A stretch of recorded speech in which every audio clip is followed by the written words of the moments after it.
Hello, I am Doragon, Kishu, Paladin, and Dragon Rider. Welcome to Dragon Riders Around the Watch D&D Talk. This stream is mainly up. Let me say hello on the stream real quick. Make sure it's working. Yeah.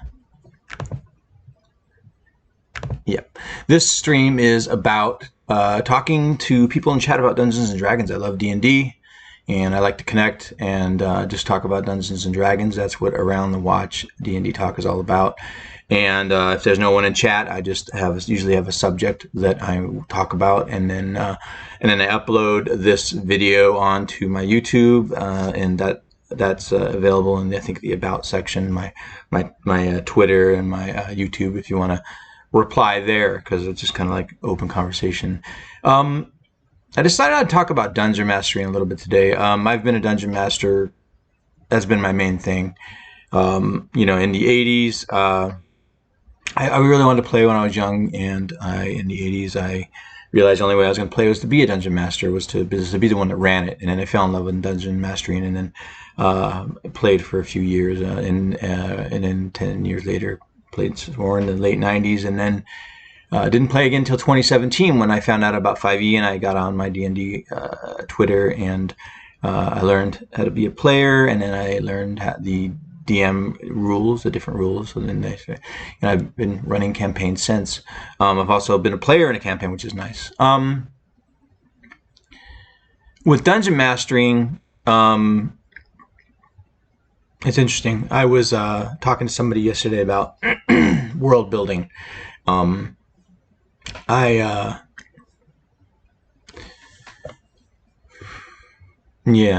just thinking here. For me, I generally create the continents or continent, depending on what you're making, build the continents, draw out the territories, add the terrains, add castles and things like that. Beyond that, I'll figure out some of the areas where there might be gnolls or elves and things like that, and on the map, put that on the map.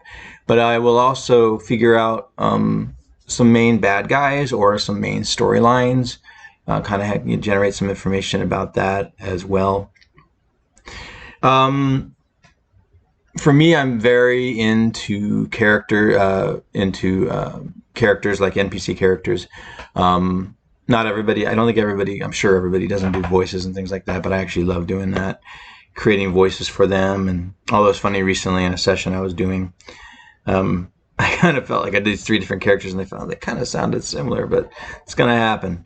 But so as far as dungeon mastering, like I said, I would love to have more conversations with people about dungeon mastering. I've been thinking about it more and more.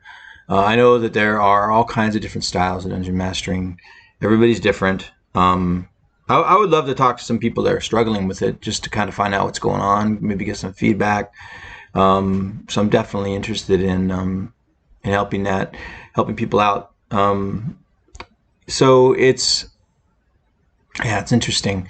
But like I said, I mean, with the one campaign that I've been running since 2018, it's just for one person. It's just for my girlfriend Kate. Her character tended to invite people to go with her. So she ended up with a group pretty quick of NPC characters that I run within the group. And I run them very neutral. I mean, I think they have their own opinions, they have their own this, but overall, she kind of drives, she drives the campaign. But yeah, I've got like 7 group members with her. She also has tons of allies. I probably have about 30, because she's like level 26 now. And I got probably about 30 NPCs that are, including the group members, that are random, that I regularly use. As she got higher level, she started to do things more. Well, she always kind of did things alone. I mean, she kind of just go off and do her own thing. At first, she started to do it with people, but then she kind of started doing more things alone. And then they kind of pulled back together, and it's been kind of like that. So she also has bodyguards that she travels with.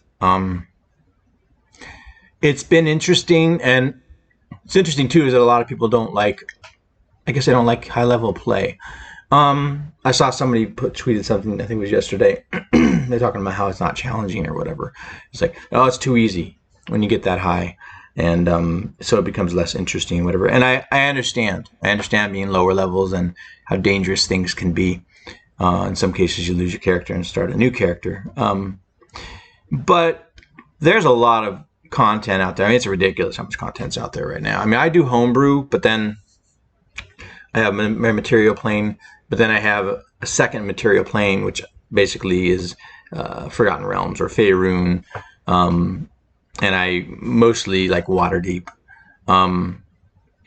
Kate's campaign has been largely more political than, she's not a treasure hunter, so they've earned money other ways than, you know, just killing dragons or whatnot.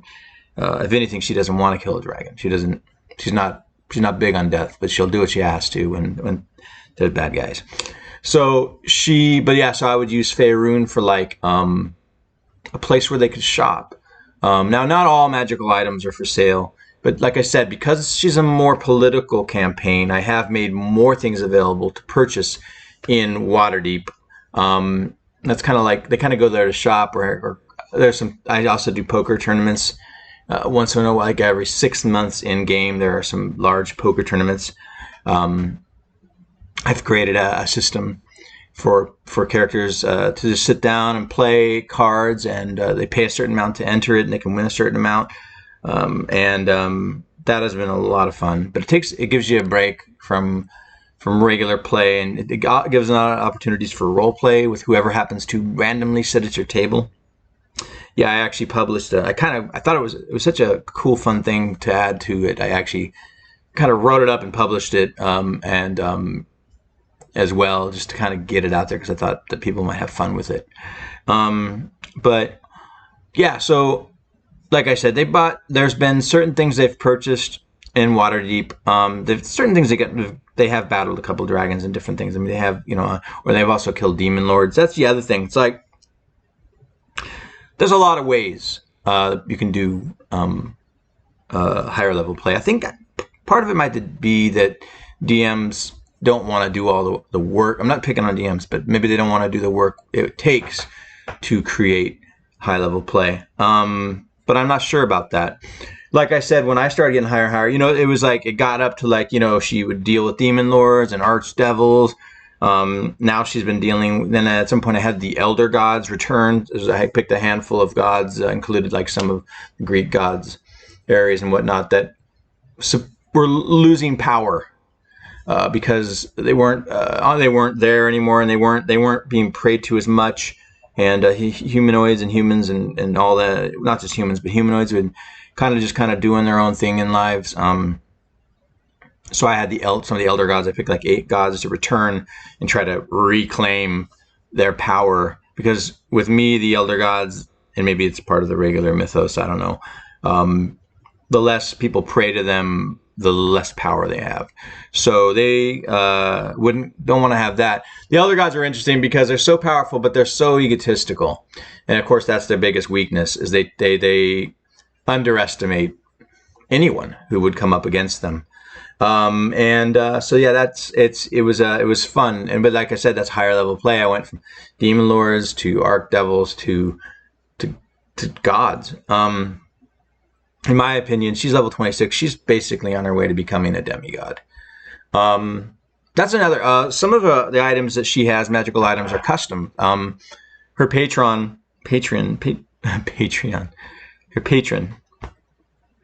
is a god that I created. He didn't quite start out as a god exactly, but he had a lot of power, and he's grown into a god. And then made her a high priestess, and she's become, like I said, his power is growing as a god, and she's slowly becoming a demigod. I've considered some more other planes. She's traveled to only so many planes. There's all kinds of things happening, but there's, like I said, Forgotten Realms has a boatload of content, especially like gods and things like that. And you can definitely get creative as far as high level play. That's not exactly what I was planning on talking about today, but dungeon mastery in general. Yeah, I think, like I said, it's yeah. I don't know. I'm not. This is not a structured thing here. Let me see if anybody's in chat. Actually, just kind of a. Let's see. There are a couple names there. Ergolta and Extramore. Welcome to the chat. I don't know if you can hear me or not. Type to you. Actually, maybe not. If you guys can hear me, you're welcome to jump in here and talk to me about anything D&D, even though I'm talking about dungeon mastering a little bit. Like I said, this Around the Watch is mainly about talking to people in chat. And though I'm fairly new, so I don't have exactly followers, although I have a couple, I've had some really good conversations with a few different people. So it's I'm glad I'm doing it. And I hope to do some live play on this channel at some point. Me and Kate want to do it. But that's kind of not sure when that would happen. So until then, I'm just doing Around the Watch. So let's get on here and talk about D&D. Create a presence a little bit, but also it's just fun to connect. But on that note, I don't like to drag these ones out long that don't have people in chat. Sometimes when the ones in chat can go an hour sometimes, but I generally like to keep these a little bit shorter when there's no one in chat, unless I've really got a bunch to talk about. But yeah, I'm curious, people say anything about dungeon mastering. Like I said, I'll be uploading this to my YouTube. You can get my YouTube info, I think, under my About section. If you want to go onto my YouTube and reply to this video if you don't see it live. So I'm going to go and call it there. I appreciate you checking out Dragon Riders and Around the Watch. And I hope you have a really great Halloween.